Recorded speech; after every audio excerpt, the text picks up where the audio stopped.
मोनसे भिडिअ ना निउज पर्टेलनिफ्रायनो आरो नैबे थाम्बनेलाबो ना निउज पर्टेलनिफ्रायनो लादों आं एकदम बानायनो बानानै आं थाम्बनेलखौ जेबो बानायाखै बेफोरबायदिनो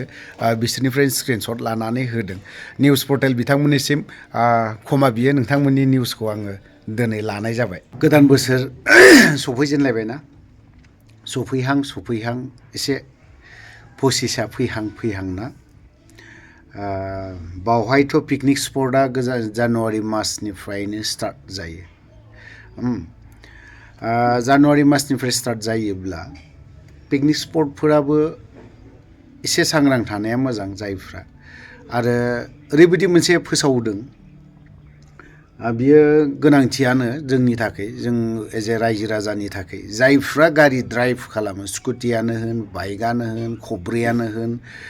दस साखायानो होन बायदि रोखोम ना बेफोरबायदिया जाय ड्राइभ खालामगोन बियो जौ फेनानै जुदि सालायदों बारग'नाय नङा बे बाराव हेलमेटनि खोथायाथ' बाद हो जाया जौ फेनानै गारि सालायगोन ना 10,000निफ्राय बियो 6 दानसिमहालागै जेल जानांगौबो जानो हागौ आरो जुदि एक्सिडेन्ट जायोब्ला ना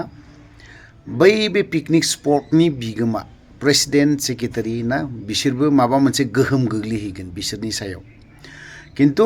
लोंनानै जुदि सालायब्लासो दे आरो जुदि लोङालाफानो सालायदों बे जेबो नङा लोगोफोरा माने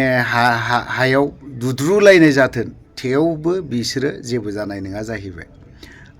जायहा गारि सालायगोन लोंनानै गारि सालायगोन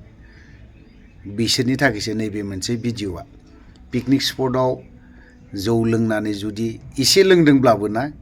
खोथाया बेलेग बेबाराव जाय जौ लोंनानै गारि सालायग्रा आरो बाइक साफुंग्राफोर बेफोरबायदि दा गोबां जों बेफोरबायदिनो मा जादों एक्सिडेन्ट जाख्रुबाय थायो सरासनस्रायै जोङो रासिन जों मोनो एक्सिडेन्टखौथ' बारा बुंनो हाखा सोरबाया लोङालाफानि मोजां साइडजों थांगोन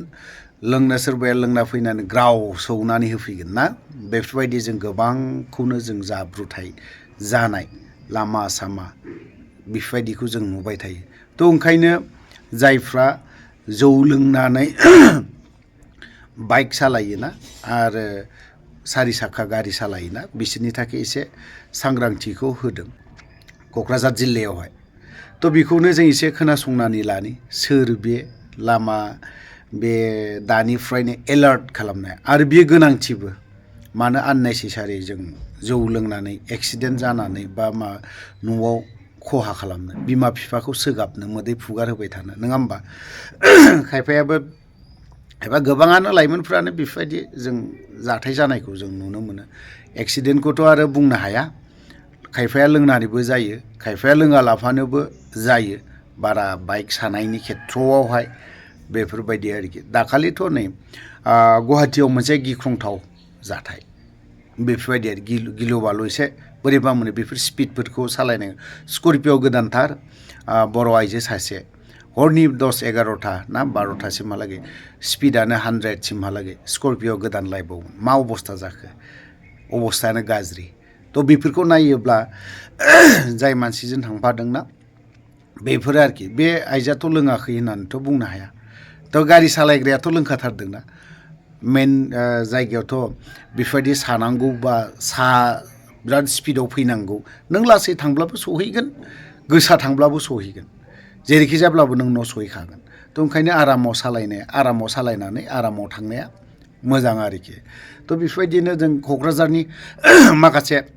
सांग्रांथि हरदों चिरां डिस्ट्रिक्टनि नङा दे अनलि क'क्राझार डिस्ट्रिक्टनि जायफ्रा जौ लोंनानै सालायग्रा बिथांमोननिसो जाय जौ लोंथारि ना बिथांमोननि थाखाय नङा नैबे मोनसे भिडिअआ नायग्रोनानै लानो एसे मा बुंदों दा नै गोजां बोथोर फैबाय जों नुगासिनो दङ दा नभेम्बर मास हाबबायानो नै दिनै 14 थारिख दा पिकनिक जानाय दिन फैबाय दा बे पिकनिक जानानै जाब्रबथाय जानाया गोदान बाथ्रा नङा बे जाफ्लायबाय थायो नाथाय बेनि थाखाय जों देग्लाय बांसिनै थियारि जानो सानदों आरो बेफोरबायदि मोजां रंजानो थांनानै जाहाथे जाब्रबथायाव गोग्लैनानै गाज्रि मोनसे दुर्घटना दाजाथों बेखौ दानिफ्रायनो जोङो माने थाग थियारि जादों आरो बे बेलायाव जोङो साफ्रोमबो रायजो राजाफोरनि हेफाजाब बिगोन। दा बेहाय स्पष्ट मोनसे खोथा पिकनिक स्पटनि जाय बिगोमा बिथांमोननिसिमबो मोनसे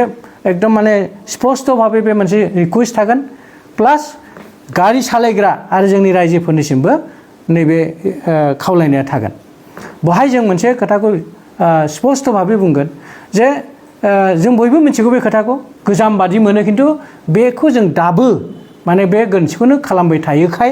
जोङो नैबे जाब्रबथायनिफ्राय बारग'जोबनो हायाखै। बाथ्राया जाहैबाय पिकनिक जाहैनाय समावहाय माने जों बयबो फुरथि खालामनो थाङो जों बेखौ मिथिगौ। फुरथि खालामनायाव जोंहा जेबो बादा गैया खिन्थु फुरथि खालामखांनानै बांसिनानोथ' पिकनिकआव थांबा माने गारिजों थाङो। आं मा बुंनो नागिरदों हयथ' रायजोफ्रा बुजिखाबाय थेवबो आङो स्पष्टयै बुंनो नागिरदों जे पिकनिक जानायनि समाव गारि सालायग्राखौ खुनु खारनाव जुमाय लोंहोनो नाङा। बे मटर साइकेल सालायग्रायानो होन गारि गिदिर सालायग्रायानो होन साखा खब्रै सालायग्रायानो होन सालायग्राखौ जुमाय दा लोंहोथारथों।